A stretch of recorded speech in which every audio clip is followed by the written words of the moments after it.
At the beginning of the year, I made a resolution. No, not a resolution to go to the gym, eat healthier, or better myself. This was a resolution like no other. I would draw every single Smash Bros. Fighter in LEGO. And all of the Doctors, too, I guess. I have a real soft spot for Doctor Who in regards to this channel. It was my first video, after all. And being the completionist I am, I've long wanted to have drawn every one of the Doctors as a LEGO figure, but I've never completed that goal. The fact that I haven't been a fan of Doctor Who for the past few years is a big reason for that. However, when my friend Peel started watching the show, their enjoyment really inspired me to finally finish off this group. Also, I'd be remiss if I didn't mention Gryffindor Brick Kid, Doctor Who Adventures, and OVO Figures on Instagram and YouTube, whose own completed Doctor Who groups really pushed me forward. And what with a new Doctor being announced just this week, now's as good a time as any to finally show them off. So, enjoy this mini CMF as I ramble on about a strange show very dear to this channel's history. First is first. You would think. We don't give William Hartnell the respect he deserves these days. Man, I wish he was still actually the first Doctor. Remember, of course, that without Hartnell, this show would never have been able to get off the ground. His grumpy grandpa shtick was enough to resonate with viewers and create a show that's coming up on 60 years of storytelling. Move over, Smitty Werben Jaegerman Jensen. Hartnell was number one. Not much to say on the design front, other than he looks like a British Doc Brown, probably due to the hair, and that he started the odd trend of doctors loving plaid. As a bit of a confession, Doctors 2 and 6 are the only two Doctors I have never seen an episode for. I was introduced to the show through Netflix, and the classic collection there was lacking, to say the least. Though apparently he's Eleven's favorite, and that's enough for me. What I learned in drawing all of these different characters was how key expressions were. Patrick Troughton was incredibly expressive as two, often telling half the story with how he raised his eyebrows. This expression also functions as a recorder blowing smile. And now, in brilliant Technicolor! You've probably seen more episodes from John Pertwee than any of the other classics, because my library has a strangely big amount of his stories on DVD.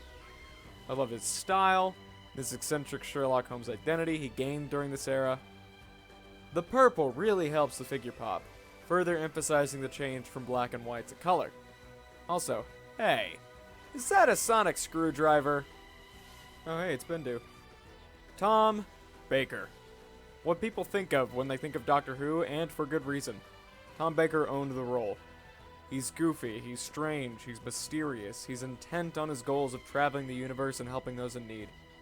Just like with Troughton, getting the expression right was tantamount to being a good figure. But so was the poofy hair and the scarf. This was the one I was the most scared of screwing up when it came to the actual drawing part. But I'm pretty proud with how it looks. Peter Davison is one of my underrated favorites. I like how low-key his Doctor is, content to go about his day with a smile on his face. He didn't try to copy Baker because no one could, but he was still fun to watch. And The Caves of Androzani is justifiably one of the best episodes of the classic era, so do yourself a favor and try to check it out.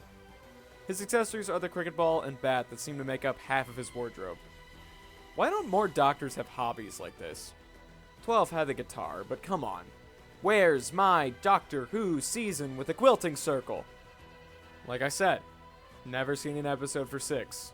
That's not for lack of trying. I desperately want to give him a chance, but clearly the BBC doesn't.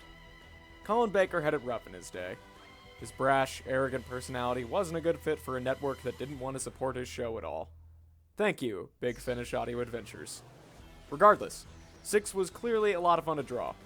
Garish in concept and execution, the eyesore was super fun to put together. Colin, I promise I'll watch one of your episodes someday. Someday. 7 is definitely one of the more entertaining Doctors to watch, in my opinion. He's not my favorite, but Sylvester McCoy plays him like a chess master, and seeing the pieces fall in place never ceases to give me goosebumps. Costume-wise, I think his outfit is a funny mix between 5 and 6. He seems like just a normal, if eccentric, older man on the outside, But on the inside, i.e., his sweater vest, he is an enigma. Who knows? Who knows? Shut up, minifigures don't have noses. I watched the Doctor Who movies for the first and only time online as a 12-year-old, taking my first steps into a larger world of online piracy. I remember none of the plot, other than that the Master was a worm for a bit. Regardless, I remember Paul McGann being a cool doctor, whose identity really wasn't established until after the movie. He has a personality now. I do wonder if, aside from Night of the Doctor, McGann will ever be given another chance at a live-action performance. Here's hoping the 60th is big enough to include him. I came into Doctor Who right after the Day of the Doctor, and even then I could feel just how epic the whole event was. There's probably no other episode I've watched more than the 50th anniversary special, and who could forget John Hurt's appearance as the War Doctor?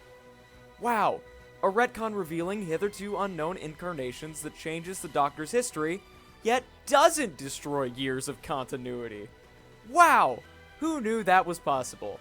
Goodness, I hate the Timeless Child. Kill it with fire. With War, we're finally into the Doctors that I have drawn in the past, enjoying some of that sweet, sweet improvement over time. Yet, he still kept the scarf. Man, I'll always have a soft spot for 9.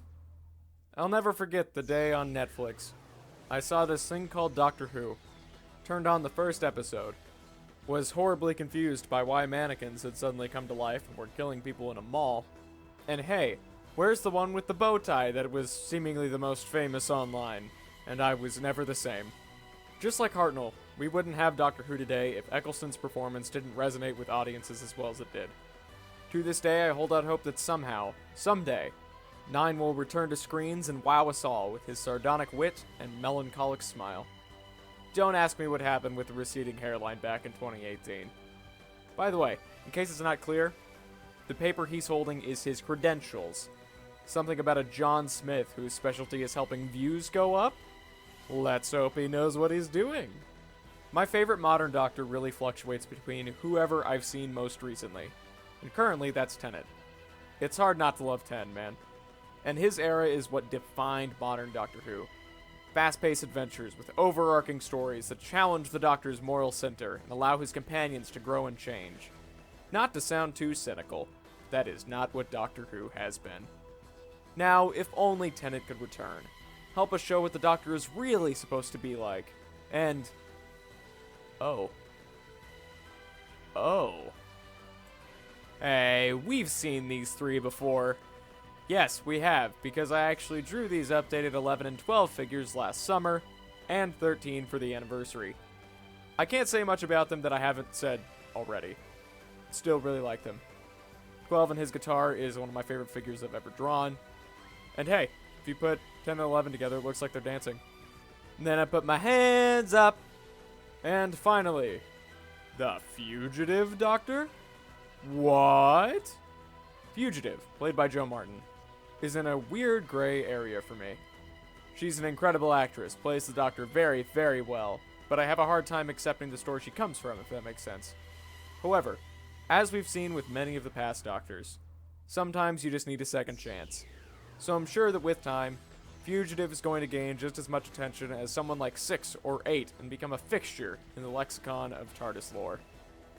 I hope you've enjoyed. Doctor Who is about to become relevant again in a big way, and I hope to be ahead of the curve with this little batch of characters. It's something I plan to complete for years at this point, and it feels great to have it under the belt. Please don't forget to like, comment, and subscribe. Let me know who your favorite Doctor is, who your favorite figure in the video was, and if you don't know anything about Doctor Who, try to summarize it to the best of your ability. It's always fun to point and laugh at people who don't know any better. And with that, until next time, later.